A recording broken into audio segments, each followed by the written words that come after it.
Ya Rabbi bil Mustafa.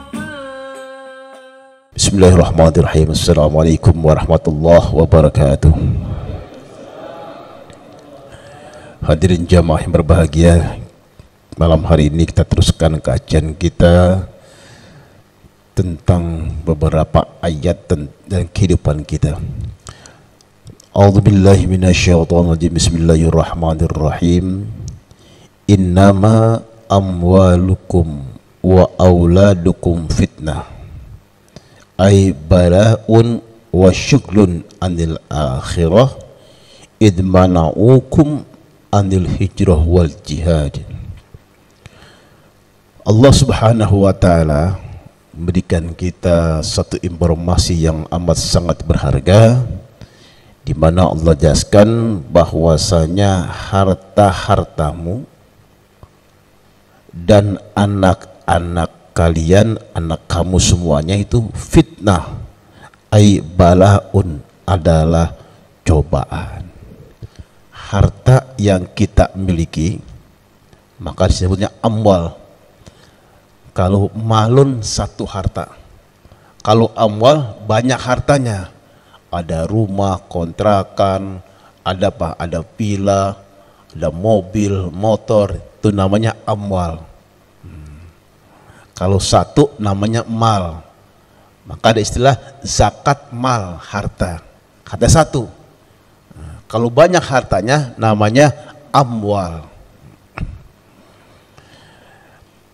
Allah jelaskan bahwa harta-hartamu dan anak-anakmu adalah cobaan. Yang pertama kali Allah sebut harta, baru anak. Kenapa? Karena biasanya harta itu yang dia miliki buat siapa? Dia pulang pagi, pulang malam lagi, pagi lagi. Buat siapa tuh? Buat anak istri. Anak itu buat istri. Buat anak istri. Bukan buat istri anak, buat anak istri dulu. Berarti kita para suami banting tulang, peras keringat badannya ya. Dicurahkan kemampuan, tenaga semuanya. Yang pertama dia cari harta. Setelah harta dia dapat, buat siapa? Wa auladukum, anak-anak kamu.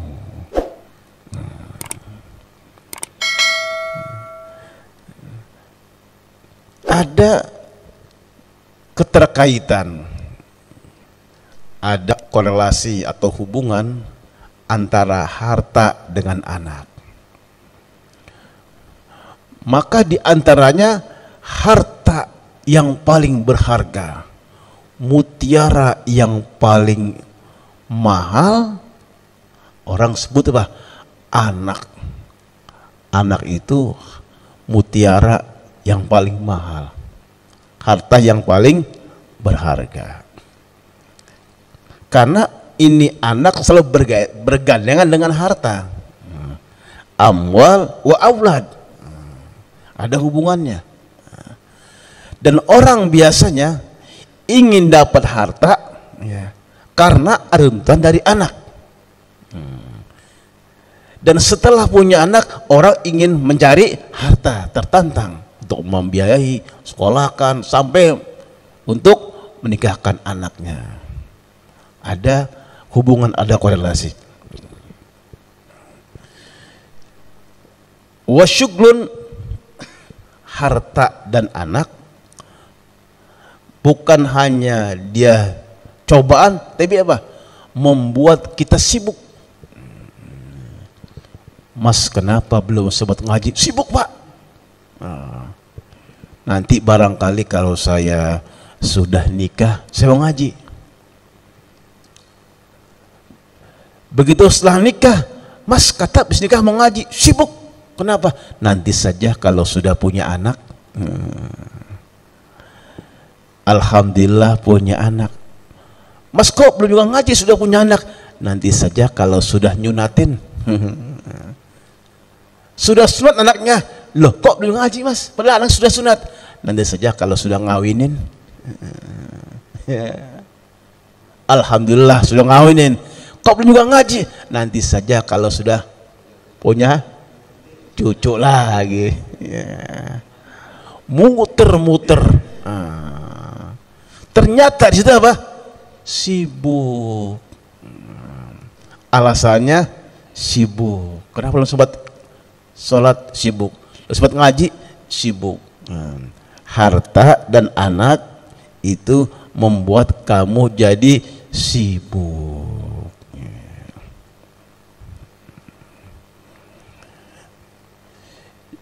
Syughlun anil akhirah.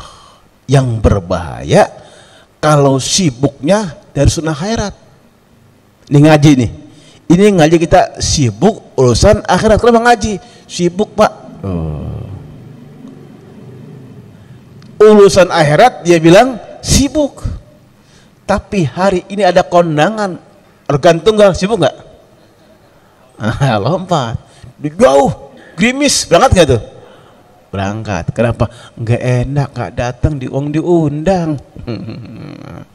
Alasannya nggak enak, uang diundang. Tapi urusan akhirat dia apa? Sibuk. Baru pulang capek.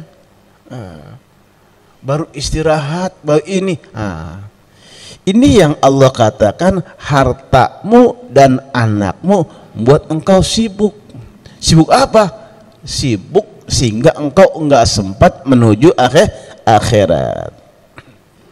Idmanu mana'ukum anil hijrah wal jihad. Karena hartamu dan juga anakmu, mereka mencegahmu, melarangmu dari hijrah dan juga berjihad.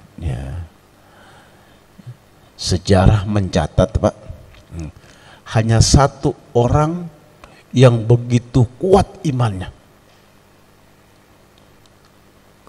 Ini orang kalau kata diambil masih kuat imannya. Istrinya misalnya bunuh, kalau nggak ikut dengan saya bunuh istrimu, masih kuat. Tapi terkadang orang tua enggak tahan, kalau ikut saya anakmu saya bunuh, wah udah nggak apa dah, nggak kuat, nggak tega kalau anaknya dibunuh. Cuma satu, siapa? Siti Masitoh. Kata Fir'aun, kalau kamu tetap megang agama Musa, saya bunuh suami kamu. Rebus. Masitoh melihat suaminya direbus, kayak ngerebus apa tuh singkong, ngambang. Ya Allah pak, melihat suami tercinta direbus ngambang di air lagi mendidih, kayak apa tuh? Masih kuat tuh masih itu. Kata Algojonya, wajar kalau suaminya karena bukan darah dagingnya. Coba anaknya rebus. Ya Allah pak, di depan mata anak sendiri darah daging dia direbus. Ini kalau iman nggak kuat, bisa-bisa apa? Bisa-bisa mendingan dia ikut Fir'aun. Tapi masih tuh kuat, direbus di depan mata dia sendiri, dia ikhlas. Terakhir baru dia. Ini cobaan yang luar biasa. Kalau di zaman penjajah dulu, ditangkap bapaknya sama kompeni, disiksa, masih kuat ya. Ditangkap istrinya, disiksa depan dia sama Belanda kompeni, masih kuat. Tapi anaknya disiksa, aduh jangan dah. Banyak waktu itu menjadi pengkhianat karena enggak tega kalau anaknya disiksa. Maka keterkaitan antara orang tua dengan anak itu bisa bisa menjadi kuat, bisa menjadi runtuh. Nah, yang bedakan apa? Tadi ketakwaan dia kepada Allah. Siti Masitoh sudah membuktikannya. Kecintaan kepada suami, kecintaan kepada anak darah dagingnya, ya, tidak mengalahkan cintanya dia kepada Allah. Biar direbus, biar di cemplung ke air panas, gak berubah imannya, ya, tetap tauhid kepada Allah Subhanahu wa taala. Ya. Itu yang cobaan bentuknya siksaan yang nampak.